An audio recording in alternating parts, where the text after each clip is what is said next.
June 18th, 2025 meeting of the Water and Sewer Authority of Cabarrus County to order. Gonna mix agenda up a little bit, and we've decided we're gonna make a motion to adopt the revised agenda before we do anything. So do I hear a motion? There is a revised agenda in front of you, so motion will be those out the revised agenda.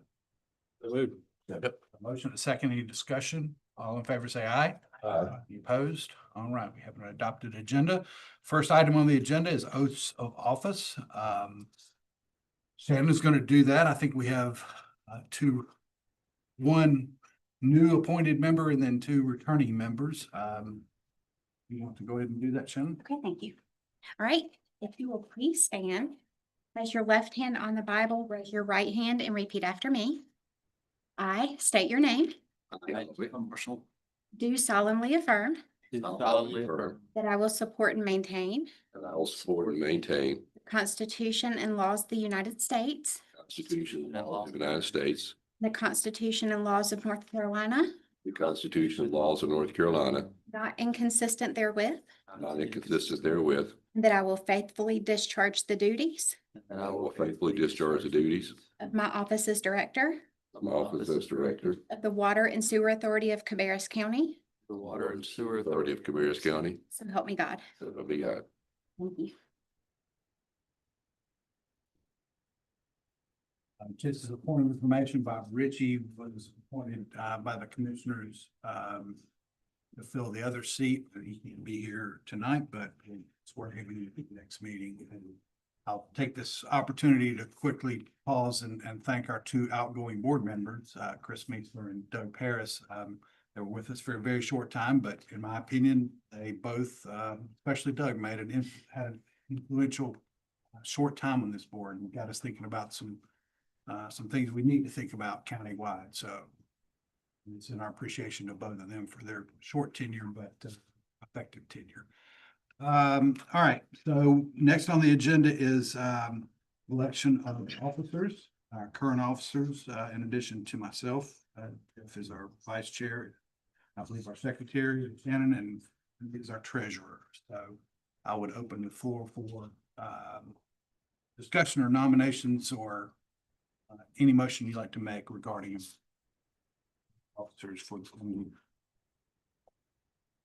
I'll start. I want to say thank you to you, Mike. You've done an excellent job from a board chair perspective. And Jeff, I think, and my comment is just really in general of, when we were deciding on the executive director, we really had a long discussion about skill set, right? Like, what do we want this individual to be? And I don't really think that this should be any different from an election perspective or discussion perspective, that we're kind of moving into new territory, right? Some of which we've done a little bit before, but some of which we hadn't. So I feel like that the individuals, and you guys have both done this, are people that need to understand the details of things. And at the same time, high level enough that you can go speak to the public about it and make sense. And so I think we've had to really do that a lot more, right? Since you've come on board, Chad. And to be honest with you, that was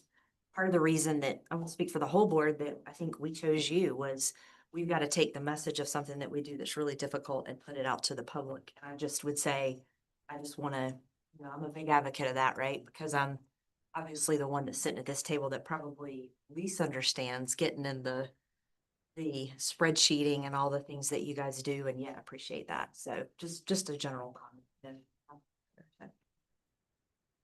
Move that we continue the existing executive officers of the board. Let's second that. Okay, got a motion, second, any discussion? Are you okay with that? Okay, all in favor, say aye. Aye. Thank you. Yeah, speak for the other officers. Thank you for you guys. Continue to do the best we can. Do that, Rob. Rob's with us online now. Hello, Rob. Good evening, everybody. Okay, we will move to unfinished business. We have approval of the minutes from May 21st, 2025 meeting. Make a motion to approve. Second. Motion a second. Any discussion? All in favor, say aye. Aye. Any opposed? All right, that motion carries. All right, new business, Wendy. Capital project ordinance. Yes, so seeking approval to close the capital project fund for the expansion to 30 and move everything that's still open to the 34 project fund.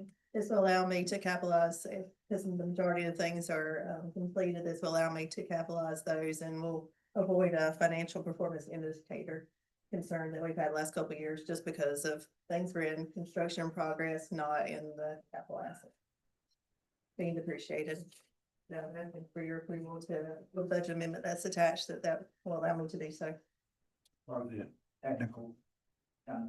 Yes, I'm just closing one fund and moving it to another still in capital project, and then, like I said, I'll just capitalize the completed assets. Any questions for Wendy about this? Do I hear a motion to approve the capital project ordinance? So moved. Second. Motion and second, any discussion? All in favor, say aye. Aye. Opposed? All right, we're, as we talked about, Chad and I had a discussion about a work session, and I think we both came to the conclusion this is a difficult group to try to find an alternative date. So Chad's suggestion was, let's dive deep into this meeting while we have fairly short agenda and have a continued work session on sort of future planning. So that's what we're doing, and I will turn that over to Chad and we'll dive in. All right, well, thank you.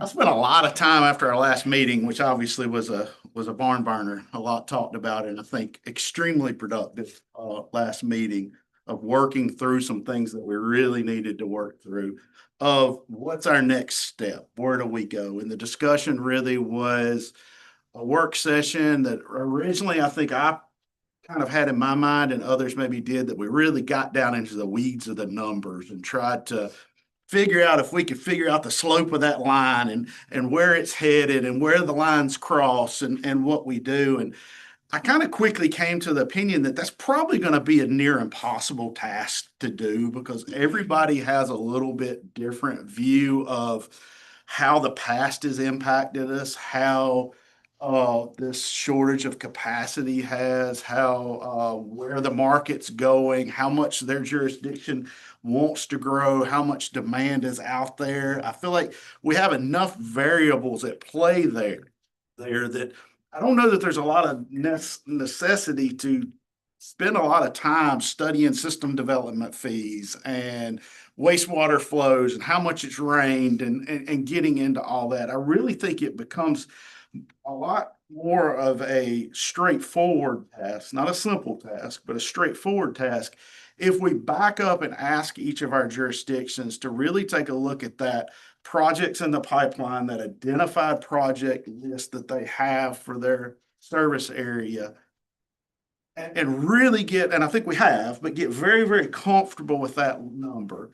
And then also, if we ask each of our jurisdictions, look, all right, what do you want on top of that? What is the buffer that you want on top of the projects that you've identified to get you through a planning horizon of, let's say, 2040? 2040 is a nice round number, 15 years from now. It's in the future, but it's not too far in the future. It makes sense to me. But that we can pick any number we want for where we look. But really, then we turn it back to our jurisdictions and say, tell us what you want. Because WSACC, we're here to serve. We're here to have capacity, have the capacity available, and to treat the wastewater and be in compliance. That's what we're here for, to meet the needs of our jurisdictions. So I think this really takes it where each jurisdiction can look at their own individual situation, their backlog of projects, how much they want to grow into the future, how big of a buffer do they want, and then come to WSACC with that request. We can utilize that request to figure out, hey, it's 45 enough? 45 way too much? What is it? And then, and also importantly with that, use that to identify how much of that expansion each jurisdiction's getting and how much equity they're going to have into that expansion and what it's going to cost them for that expansion. So for example, a town such as Kannapolis say, we want to be able to grow 6 or 8% annually.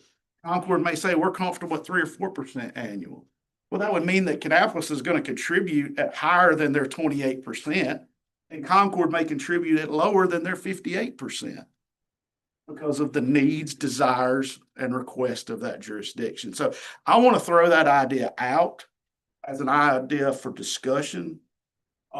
What's everybody's thoughts? I know it's not simple, but I do think it's pretty straightforward. It's getting to a number that Kannapolis can be happy with, Concord can be happy or comfortable with, Mount Pleasant, Harrisburg can get to the number that makes them be able to meet their goals, their needs, their desires as a town. So I'll be quiet and I'm interested to hear everyone's feedback. Chad, can you hear me okay on Yes. Zoom? Yes. Okay, I didn't want to be screaming at the computer, but I didn't want to be talking too softly either. Yeah, thank you for that. And I think that's a wonderful idea. So I appreciate your thoughtfulness on going and really trying to identify what we can do here, because I think the solution is not, as you said, straightforward or not easy, but it is pretty straightforward that everybody has a little bit different goals and needs. There is different appetite for each community on how they would be willing to participate in that, what the urgency is for each one. So I do think there's an ability for us to remain as a regional group, but to not just be locked into what we've done in the past. So I'd support, whatever we can do along the lines of your suggestion there of saying, okay, every community, figure out what you need and what you want, and then let's see what that is as a region. And then if, those percentages aren't what they've always been, then the cost share just won't be what it's always been. And that's okay. Thoughts? I'd love to make sure, since I didn't hear the name, I'd love to make sure that we get some kind of feedback from Midland too. Because in the future, they're going to be a player of some sort. And so it's not just the five of us who are sitting around the table, it's including Midland too, that we ought to know so we can plan for what part of that 1,000,000 gallons of capacity that's going to be available at Muddy Creek and really be dedicated to them? Or is any portion of that 1,000,000 going to be dedicated to anybody else or reserved for anybody else, or temporarily reserved for anybody else as we go along? So I'd like to make sure that they are a part of the discussion. Yeah, I agree. I mean, not only does that get you to a ballpark defendable number on how big you go, but it's also defendable on the back end. You got what you asked for, what you wanted, what you felt you could afford, and whether that's way too much or way too little, it's justifiable how we ended up there. And it breaks us out of that 5-year historical, had those philosophical questions. How does your percentage ever go up if you're only getting a very, very small piece every time we do this? Yeah, I think that solves a lot of. We just approved our updated comprehensive plan for the next 5 years, and we're gonna grow a whopping maybe from 1,700 to somewhere between 3,500 to 5,000 by 2040. So we're not gonna grow anywhere near as fast as the rest of you, but that 1.43% looking back does not represent where we're going in the future. But Mount Pleasant hasn't been able to grow. The infrastructure simply didn't support it. We're spending about 20 million right now upgrading all that infrastructure, but there's really no desire to grow very fast. Chad lives out there, so we're just gently pushing forward. It will grow slowly, but looking back, does it help us? We need to look forward. So I like that approach. Well, I think it gets us back as close as we can to the first come, first served standpoint, where each jurisdiction could just grow at the pace they wanted to grow because their projects were going to get approved. You could just kind of grow like you're growing. But then you have to, if you want to be able to do that, you've got to pony up and reserve that much or take, contribute enough to have that much capacity. And it addresses the cost fairness of that, that if, you want that capacity, you pay for that portion of capacity. So I do think it has a lot of promise, that it won't be super clean and simple and easy to do. It's gonna be much harder work within each individual jurisdiction, I think, than it will be in this boardroom necessarily. But I do think it's the only way I've been able to come up with that really accomplishes the goal of us serving exactly what the jurisdictions want. And us just serving their needs. Chad, how does that get back to the table? How does that ask? There's another portion of this that we need to work through tonight, or begin the process of working through and make sure, or clarifying, is the phase 4 capacity. If this becomes part of the discussion when you're looking at the capacity that each jurisdiction has available. So that's never been officially decided. The phase 4 costs right now are being paid on the 5-year historic average flow. And I think there's been an assumption that capacity would be allocated based off of that 5-year historic average flow. And if we do anything dramatically different than that, there will have to be some cost correction and some work that will have to take place behind the scenes by Wendy to straighten some of that out. But that's probably one of the first things we need to identify is, how do we do that? And we need to begin that interlocal agreement process to amend that interlocal agreement that we have for phase 3. So that would be the first step of having that. The second step, first step would be, I would like for each jurisdiction to be willing, if next month is too fast, sometime within the next month or 2 board meetings, to come back to WSACC with their preliminary numbers. Okay, not numbers that necessarily we're going to tie anybody down, but I'd like to see preliminary numbers so we can really start seeing, is 45 the right number? Is it 45 way too big? Is 45 not nearly big enough? We can start seeing some preliminary numbers to get an idea of where we are in the ballpark of what needs are. But then ultimately, I think that would need to come, or I would appreciate and think it would be the best process for it to come to WSACC as an official request from each town board or council. Because there's a big commitment being made by each jurisdiction to that capacity, and I don't know that that's necessarily a decision that just a town manager or a water resource director or what it should make. I think that should probably be a input and approval by the governing body of each of those jurisdictions, that really establishes that number and gets us through. We would need to work through, of course, obviously, how do square ups get handled each 6 months? How does, those would all have to be details that we would have to work through, and we can do that. But that would be the way I've envisioned it.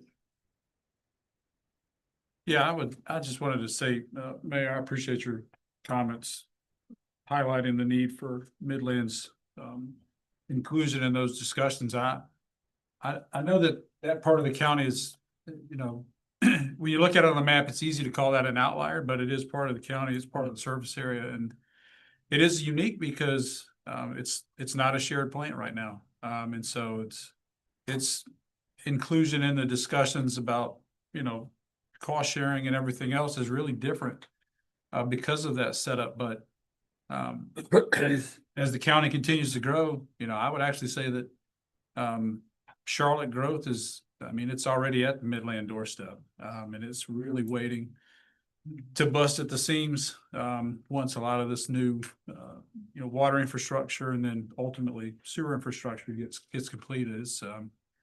And unfortunately, there's not going to be a lot to stop it getting out to Mount Pleasant. It's just the slow creep that it's inevitable over time. But yeah, I do understand how unique it is, seeing it as is a sole plant right now. But I appreciate your comments on that. Yeah, we may find that Muddy Creek's doesn't have enough capacity for what we don't know. Yeah. Then that creates a whole nother set of challenges. Board, if I might add, I think the phase 4 allocation, if we go through this exercise, I think we're probably going to end up right where we started, where the 5-year allocation is probably gonna be the best that we can do because I think everybody's still constrained. So I don't know that anybody's willing to give any up in that phase 4. If they are, obviously Harrisburg will take it, but I don't think anybody's looking to offer it. So I would assume that where we're at right now, we can kind of lock in what we've been doing, but that once we go through the exercise of figuring out what do we need, 20 more, 25 more, um, that comes from each jurisdiction, and they can then commit the debt service to whatever their request is, and we can plan for the future that way. And I think I do think the governing boards would have to approve that anyway because the allocation agreement requires some board approval. But I could be wrong on that. William would be obviously the better person to say whether or not that would have to go back through. Yeah, that would need to go back before the town councils, the county commission. And I fully anticipate that we come back with the first round of numbers. We take a look at that, see what size of expansion.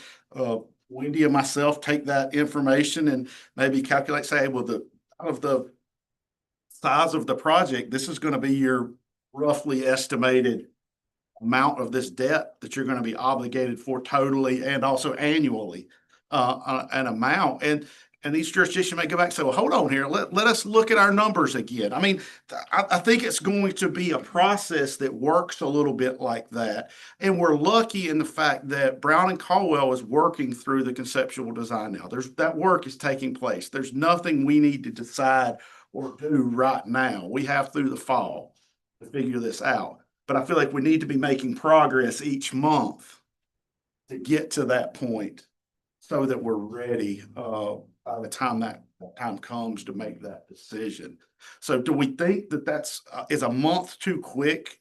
I think it is. Okay, I think a couple of months. would okay, be better. perfectly fine.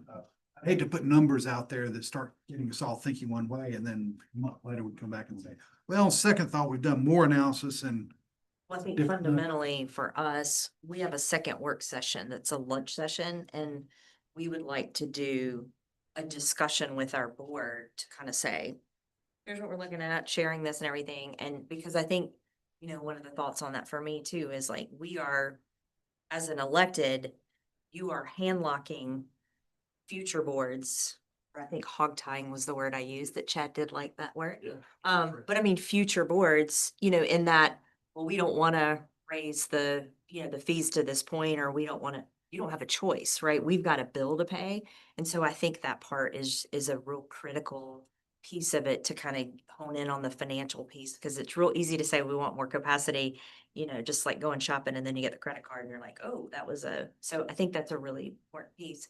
I'll piggyback off what you said, Mayor, and what you said, Josh, too, that, the Midland numbers are important at this table, but they're really important to us, right? You have to understand, like, that's our customer. And so that's going to be a critical part, I think, in our discussions as well, because of the allocation being the way that it is and having part of that coming from Concord. So I want to get an idea. Plus, I think to be educated on what Mount Pleasant wants to do from a board perspective and where you want, I think it helps this board make better decisions, and it just makes sense. What we're comfortable growing, because to your point, Randy, we're the best ones that know about the infrastructure needs within our towns. And the reality is the decision that we make is going to go back on that elected board, and they understand all that. And so we need to be bringing that to this table for discussion.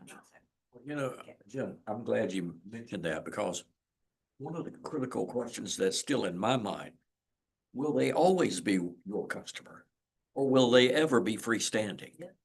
I mean, that seems to be a critical question for them, because if they're asking somebody to put money on the table for their demand for capacity, as you were just suggesting, all of us are gonna have to pay for it one way or the other.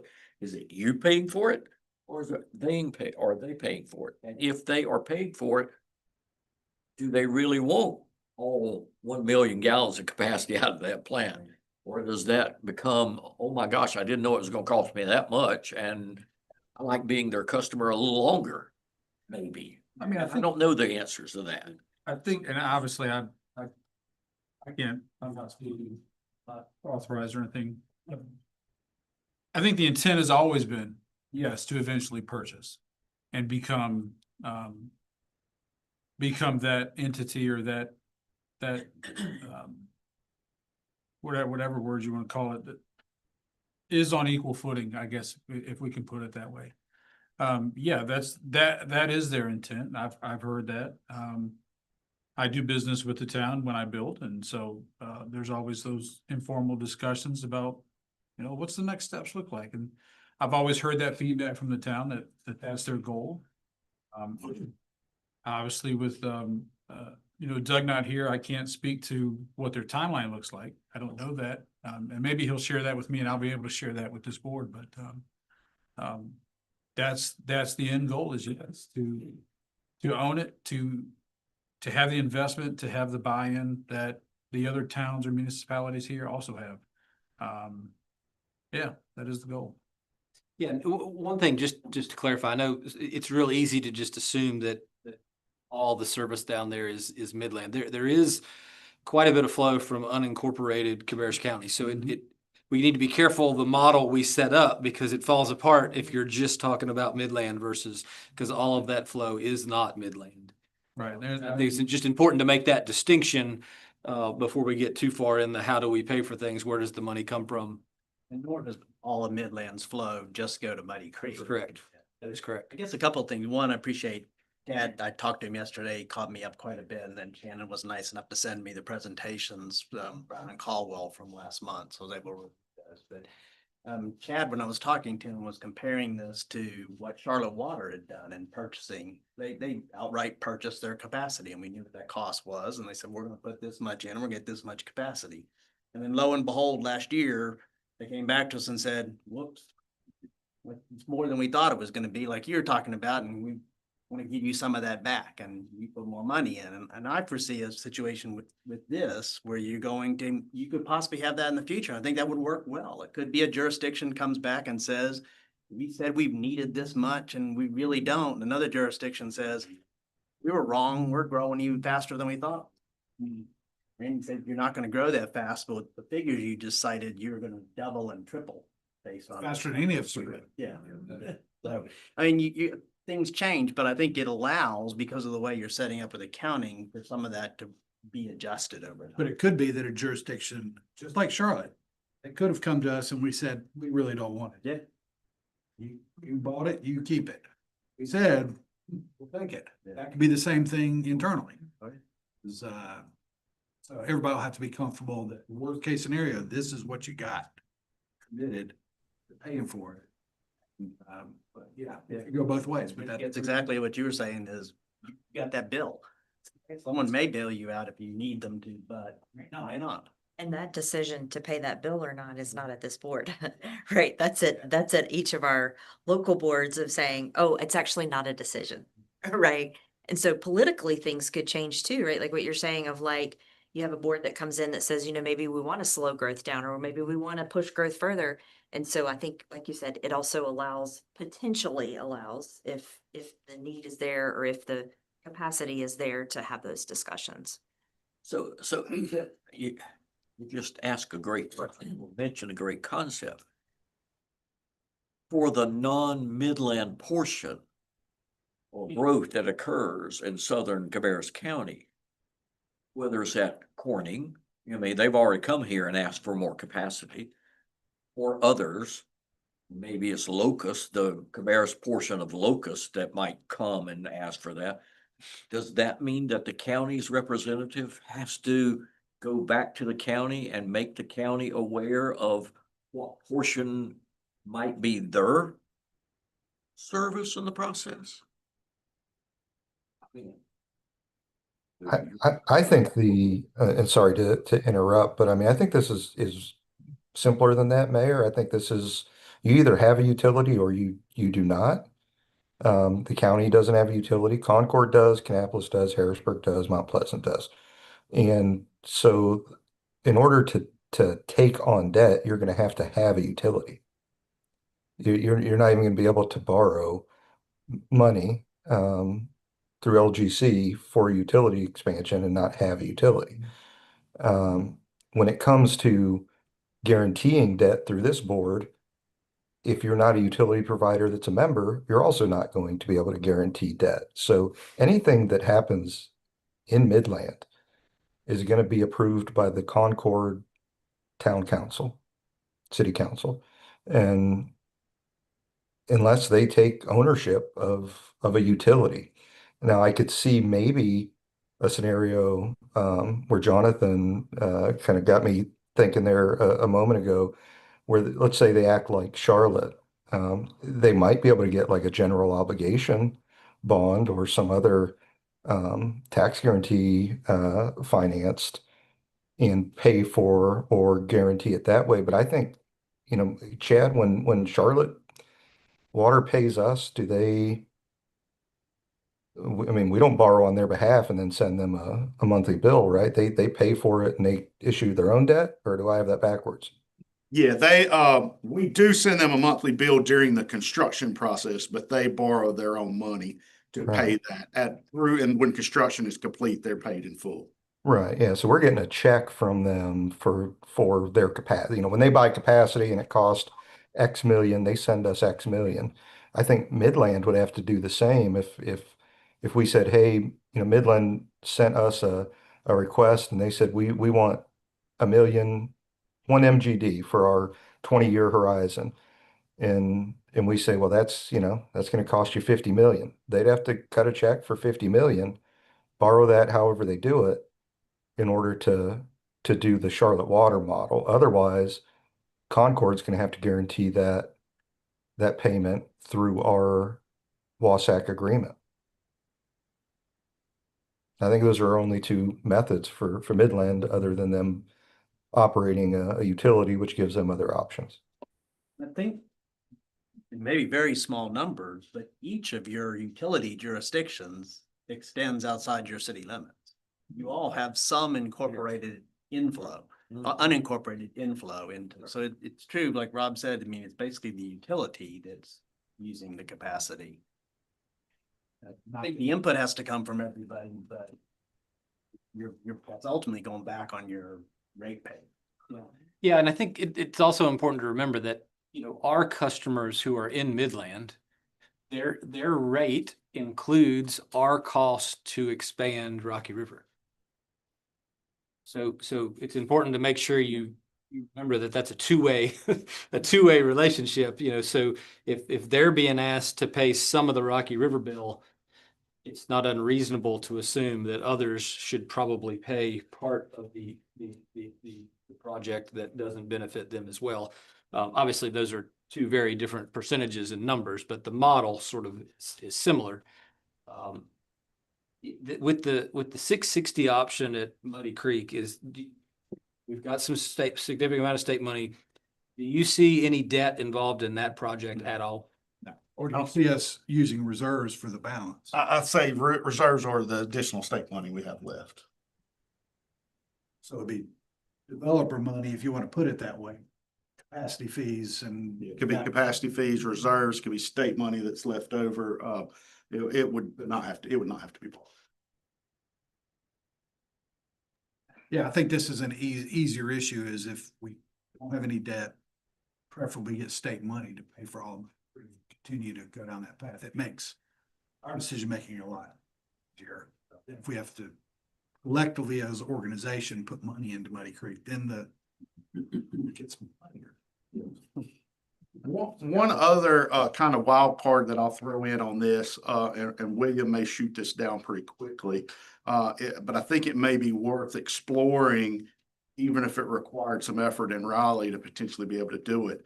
But a big problem that always comes up is economic development projects, larger scale economic projects, especially if they were to hit Mount Pleasant, hit Harrisburg, somewhere like that. They can have a major impact anywhere that they really can there.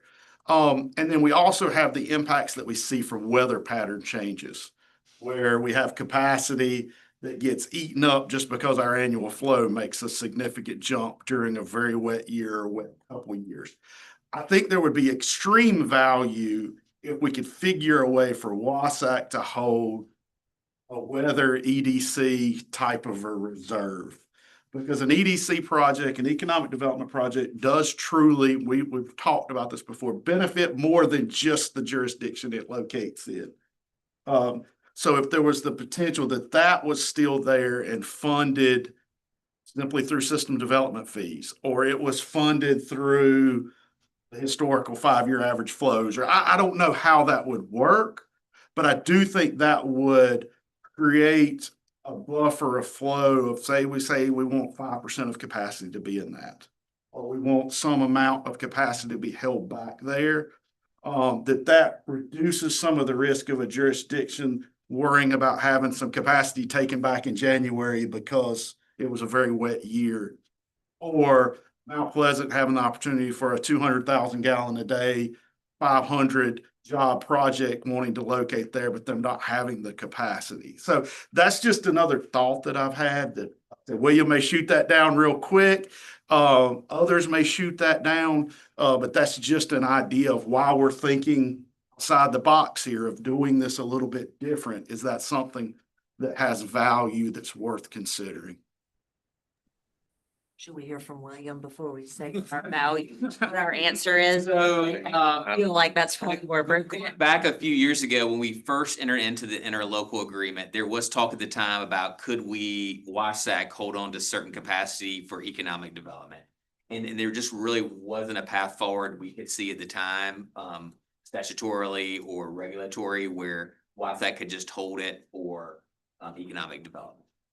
So we didn't do that. Now, I think what the municipalities have all done as part of their allocation policies, y'all have individually earmarked for economic development, which is fine. And I think Chad's point, I think it's a good one, is, okay, Concord, because of their larger share, they have this economic development, but what if a project wanted to come to Harrisburg or Mount Pleasant that would overwhelm their numbers? And then I think we talked about at the time of, like, you guys have done so well, and the municipalities and the county have done so well working together.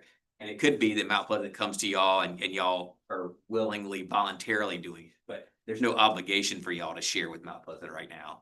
So we could certainly review that again. Like Chad talked about at the very beginning, that would be that we need a regulatory or statutory change to allow for that.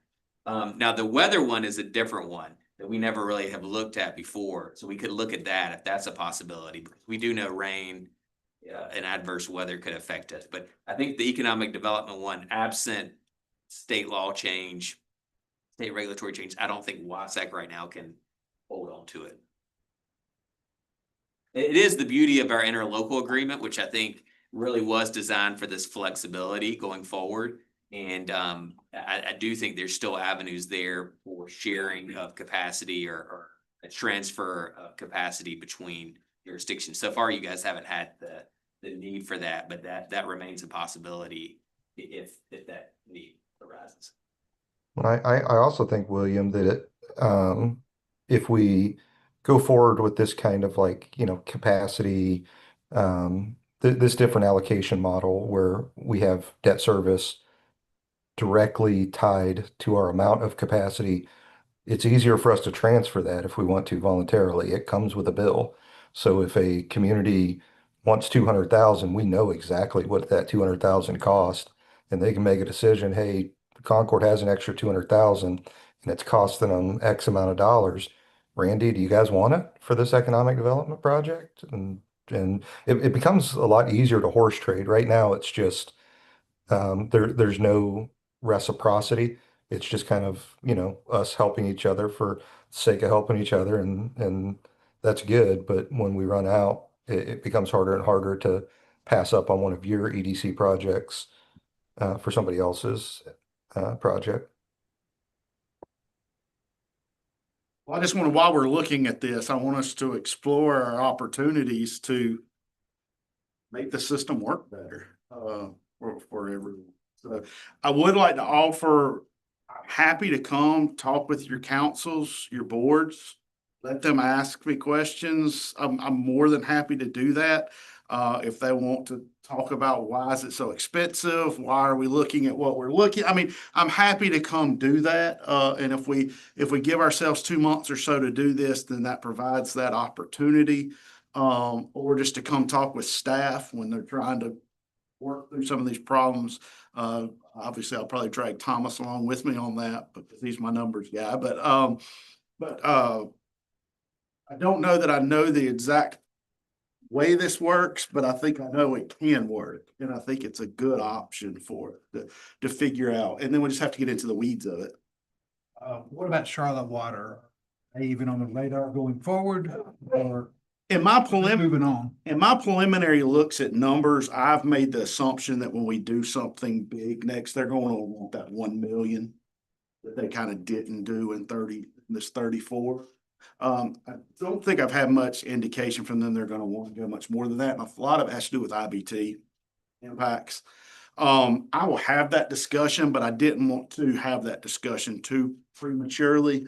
I do think as a board, and as staff, I'm gonna try to be very careful that the 34 to 36 move is a re-rate. Is not something that we want them jumping in on because it's truly kind of something that we'll want to do that internally if at all possible. So we took back that capacity, did they divert that flow? Correct. Okay. Correct. They diverted they put on a pump station and diverted some flow back over to Sugar Creek, back into the Catawba Basin. When you mentioned IBT, it did raise the question, some of us had this sidebar conversation is we'll have enough water, 54 NGD on sewer. We gotta merge these two. We haven't had to do that in a long time. IBT is not that big, so we'll have to factor all that in too. So that's an expense that sort of lingering out there, and it's not an immediate expense, but it's there. And even getting the water we have now, the rights to is gonna be more expensive in a lot of ways than, so. Some of the water thing may, and I don't know how that complicates things. Because that's not necessarily a direct WSACC responsibility, but. That'll be part of the discussions at the Will be. council level. Well, once we, according to Kannapolis are paying for it. The water, at least the resources, we gotta figure out how that works for the rest of the county. And that's an expense that is tied hand in hand. and that's another benefit of adding the numbers up. Because if what we want is really up there, that's a decision we gotta make. But if it's 46 or whatever in the 40s, maybe we can squeeze it out, but know that in the next 10 years, we gotta get started. I think that'll answer that question for us. I always think the timeline's very important to know where we're working to. So when it comes to Rocky River, the plan is for the conceptual design to be wrapped up in the December, January time period. When that happens and they come to us, then that's where we're gonna have to make the decision as staff. Do we want them to proceed further on to say the 36 and the 45? Okay. That will just be design cost. It won't be cheap, but it's not gonna be the numbers we were talking about before. We'll be talking $2, $3, $4 million. You know, we won't be talking of money that we don't have to borrow for to do that work. So really we have some time until we have to have those interlocal agreements agreed to, the percentages agreed to, all of that documented. We have some time. So time goes quick. You know, next thing you know, it's going to be January, next March, you know, it's going to be whatever. So I want to get this ball moving, but taking 2 months or 3 months here, getting some preliminary numbers, weeding through those numbers, working together, looking at the water, we have time to do that. So I don't want us to feel like we're in a rushed panic decision, and I don't want us to get to the point where we feel like that. So I'm planning to keep this as an agenda item. Even if we talk about it for 5 minutes and we move on to something else, I'm planning on keeping this as an agenda item each board meeting so we can just kind of let everybody know everybody can just kind of let them know what's going on in their process and where they're at. And we'll see whether it takes 2 months or 3 months to get those preliminary numbers or what it takes. Process wise, it seems like we haven't talked much about this, but I think the financial side of this is really, at the end of the day, that's what's gonna drive it. Like, is how much is it gonna cost and what's the impact on ratepayers? And so it seems like in my mind, what we would do is use the existing allocation, the 5-year look back, get to a point to know if we went with that, this is what it looks like for the jurisdictions, and this is what it costs for each jurisdiction in some sort of digestible way. And that might include also, what are we gonna do on the development side? Capacity fees, and where those go up to help pay for all this, and all these factors. It seems like we need that piece of data too. And then we have these numbers out there. This is what it costs, yearly over a 20 or 25-year period. Get that number for capacity. Then you marry that with what everybody thinks they need. And look, if everybody needs are greater than that, then the 5-year look back is probably where we end up and keeps going forward. Everybody wants at least that much or more. Then it's kind of a simple solution, but they're varying degrees and we can't afford that much. Here's what we need. And it's million gallons less than we assume under the old way of doing it would be, then for us to figure out who's going to pay for that and the numbers all. So it seems like that to, in my mind, is the starting point. This cost under the current arrangement, and then everybody marry the jurisdiction's desires with that. And if they match, then it's a kind of a short conversation. If it matches and everybody committed to doing it ultimately, it's a short conversation. My gut tells me that's not going to be the case. These numbers are so big. They're eye-opening, jaw-dropping big that we haven't really dealt with in this county ever. So it's going to be, and the ratepayers are paying it and developers. Taxpayers aren't. There's a limited subset of people in this county that are paying for it. Probably half the people in the county are paying for it.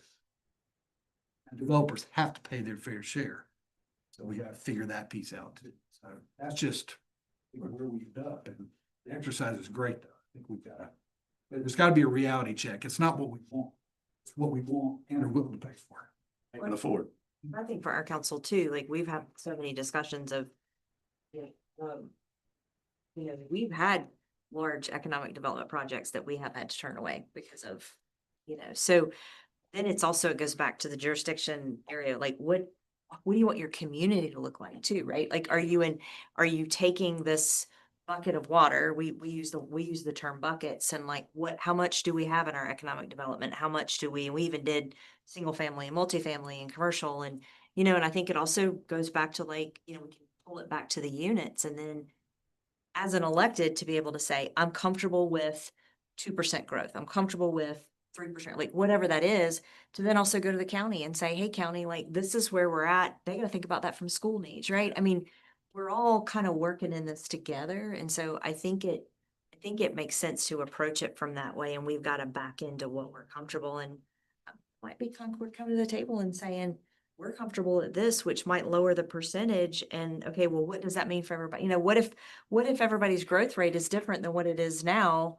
And can we even get to the 45? You know what I mean? Like, I think it does get us to fundamental discussions. Yeah, hypothetically, if Concord says we want no growth, Right.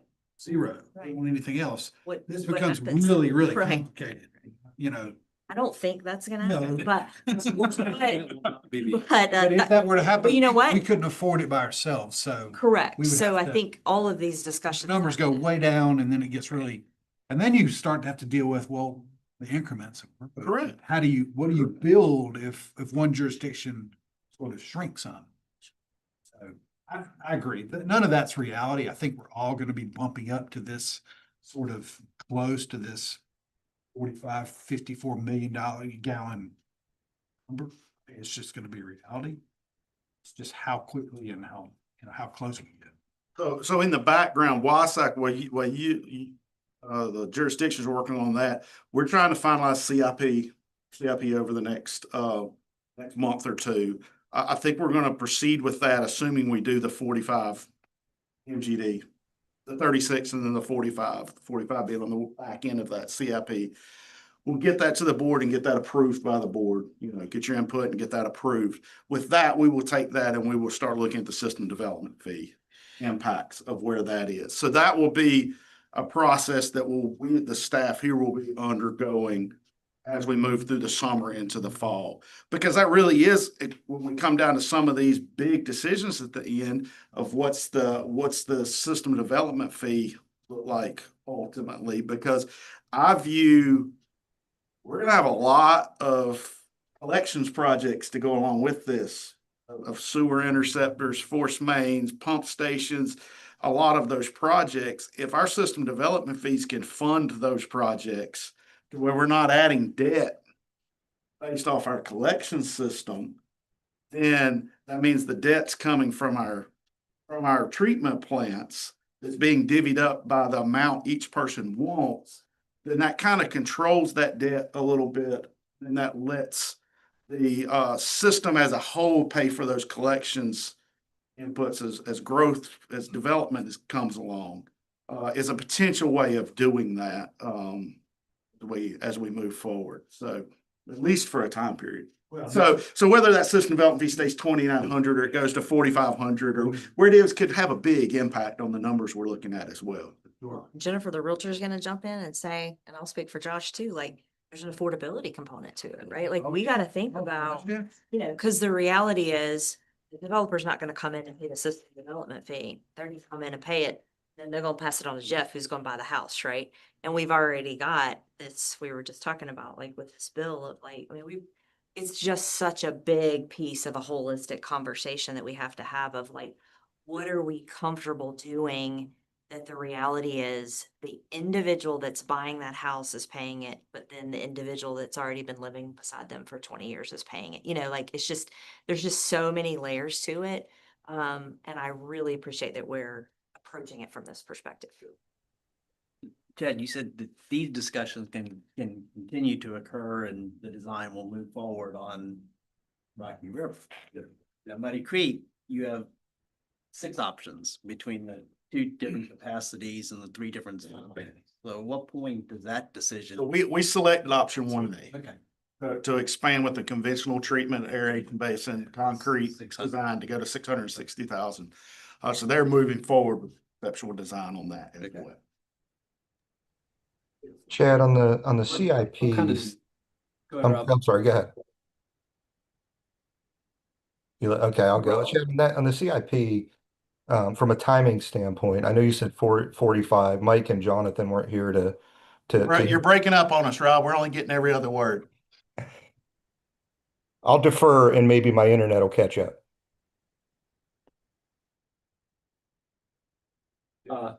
I may have heard him asking schedule. That was gonna be my question. So if we were in conceptual, when does that put the approval of construction, and what construction methods are we looking at doing? A general timeline of starting, I guess, is really We're talking about Muddy Creek. yeah.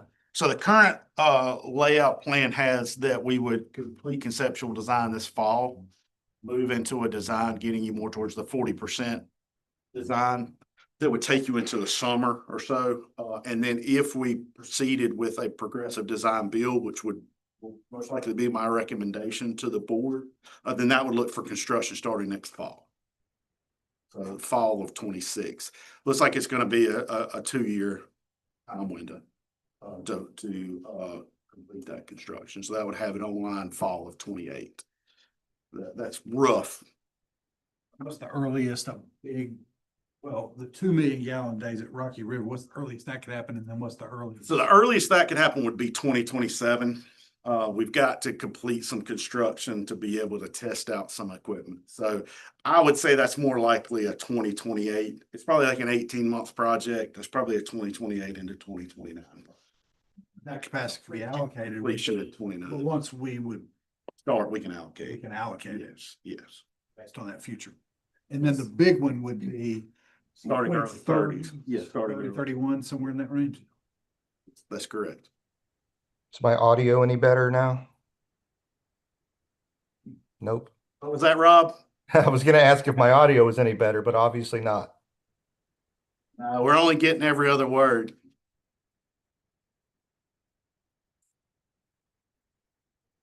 Need some high-speed broadband down there in Harrisburg, I think. Chad, can you touch on the phase 4 interlocal? So if we get that going, I know that it seems like that's simple, but I know William can tell you, talking to all these attorneys and getting stuff signed, it seems like, I think that's something we need to get moving on. Talk about the capacity as far as when we can allocate that. I mean, that's a 26-ish. Yes. summer. So it's 2 years before the completion. Completion right now is fall of 27. So I mean, technically maybe this fall we won't get you know, we won't be ready for that. But yes, I would say in the 2026 period would be a comfortable time period to begin looking at that. So again, that gives us time, but now's the time to move. Absolutely. on that. Well, and I think in these discussions that we want to have on a council perspective, right, we're gonna kind of, the way I'm looking at it is we're gonna kind of put this timeline together and put a schedule together, and that's a critical component. That's kind of where we had it slotted, was 26 summerish. Yeah. And I just want to make sure that was. Correct. Yeah, and the last time when we did the amendment, it was probably a 2 to 3 month process just to get it on agendas, get it voted on, stuff like that. So once everybody's kind of signed off on it, then it's still kind of a 2 to 3 month process just to work through calendar schedules. And again, please don't hesitate. I'm happy to come to meetings, work sessions, whatever, to help understand. It's a completely new way of doing things as we move to this, So it's new. I'm happy to be of assistance any way I can as we move through I'll this. tell you, one of our challenges at Kannapolis, and not unique to Kannapolis, but, yeah, you mentioned some of the improvements they've made in Mount Pleasant. Concord's made a lot over the years, and we're gonna have to make some in Kannapolis that, if we're going to a much larger amount of water and sewer. So we're gonna have to make some investments in addition to what we're gonna have to invest here. So that's gonna influence our decision making as well. That looks like. So. And that's we're why in a whole different world now, go to this larger. And that's why I would like to try to find a model or a pathway that we could minimize the impacts that that collections projects, pump station projects affect the debt that the jurisdictions, the fixed costs that the jurisdictions are paying to the WSAC. WSAC will have some of that too, capacity at 54 million gallons. Yes, It's not just treatment capacity. no, There's some- we're estimating some about collection capacity. we're estimating $100 million or so worth of projects, $150 million worth of projects during this planning horizon that will have to be done within the collection system as well. So, you know, hopefully that's something that we can absorb the majority of through system development fees, retained earnings, whatever, as we move forward. And then we're limiting, debt service, fixed cost impacts to being capacity. So I guess what I'm saying is 2 months is gonna be, I'll be honest, it's gonna be tight to get a Right, and good feel for this, but make progress, I guess, and Correct. let's see where we. correct. And I think the quicker we can kind of get a feel of where are we in the ballpark? Are we in a 43 million gallon ballpark? Are we in a 50 million gallon ballpark? Where are we at in a ballpark? The quicker we can start feeling comfortable with that, I think helps our decisions and assumptions that we make as we move forward. So I think that should be kind of our first goal as we move towards August or September.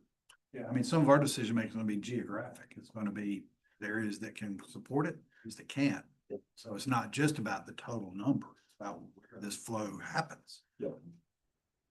What investments we have to make in certain basins that have capacity to grow, but not the wise investment. It's some complicating factors, all this. Right. But I think it's a good process. Other thoughts? Comments, questions? Concerns? Okay. Anything else to add? Thank you for the discussion. Okay. Figure it out. Yeah, I like the idea of keeping it on each agenda going forward. It's a permanent discussion for several months. And I'm just gonna leave that as a work session. Yeah. Maybe a 5-minute work session. It may be an hour. We'll leave that as a work session on this topic on each agenda going forward. Okay, hearing none, we'll move on. General discussion, update from Chad.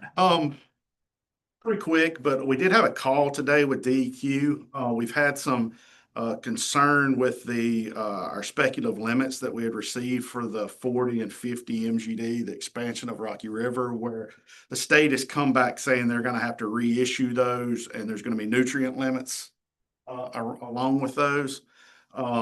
Then they were like, maybe that's not gonna happen. Well, we've confirmed that we're gonna get the nutrient limits as part of the speculative limits we ultimately get.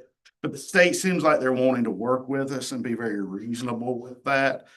They're gonna give, there's two ways that those are really looked at. One would be a concentration, meaning you've got to be under 10 milligrams per liter every day or the average. They're gonna give us a yearly poundage, looks like, so a total poundage that we have to stay under. That gives you a lot of flexibility in meeting your permit and is much easier. That will affect us some with our expansion. The way they're talking, I don't think it's gonna be dramatic. But that was pretty good news. We were afraid it was gonna be much worse than that. So that is kind of a fluid situation that we're trying to work through. They understand we're in the middle of trying to design and move forward with making big decisions. And they understand that and they're trying to work pretty quickly to get us some answers on that. So that went pretty well today. So that was the biggest thing that I had to share with the board. Other than that, the plant's been operating well. Construction is continuing to go very well. Startup of Aeration Basin 5 is when, Chris? That's pretty soon, isn't it? The first full week of July. So that was originally scheduled for August, September. Yeah, so we're about 2 months, 3 months ahead on that aeration basin, which is great news because we've got 2 more to do after that. So they can get moving on to the next aeration basin. So everything has really gone well with that. So I know we've kind of stopped giving as many updates on that project, and we're not doing that because we have bad news. The news is good there. If we come to you, if we have any challenges, we'll definitely let the board know. That's all I had. Okay, the agenda item we added was recognition of the resolution passed by the town of Midland, which we received yesterday. Yes. And Chad and I thought it was good to Yeah, I'm gonna pass put these this into the record. around. Everyone. So last Monday, Thomas and myself and George with Brown and Caldwell went down to Midland and made a presentation to their council talking about Muddy Creek, where we're at. Same presentation that was made here, looked at all the 6 options, what were considered, what was going to be done there. Answered a lot of questions, had a good discussion. During that meeting, they did talk quite a bit about the flow transfer that had been discussed about potentially sending flow from the Pioneer Mill pump station to Muddy Creek and looking at it, analyzing that. During their meeting, they did pass a resolution that I presented here too, in front of the board here that just goes through the fact that they oppose that because of the impacts that it could have to their capacity availability there. I just wanted to share that to the board and if anyone has any comments or if there's any comments are necessary, but I just wanted to make the board aware of that and that took place and that we did make that presentation to the council down there. Okay, any questions about this resolution? We just want to make sure it's in the record. We all have seen it, so he's done that. Okay, we will open the meeting up to public comments. If anybody's here would like to address the board on any issue. Hearing none, we will move on. Do I hear a motion to go into closed session under GS 143-318-11A1 and A? So moved. Second. Motion is second. Any discussion? All in favor, say aye. Aye. Opposed? Standing closed session.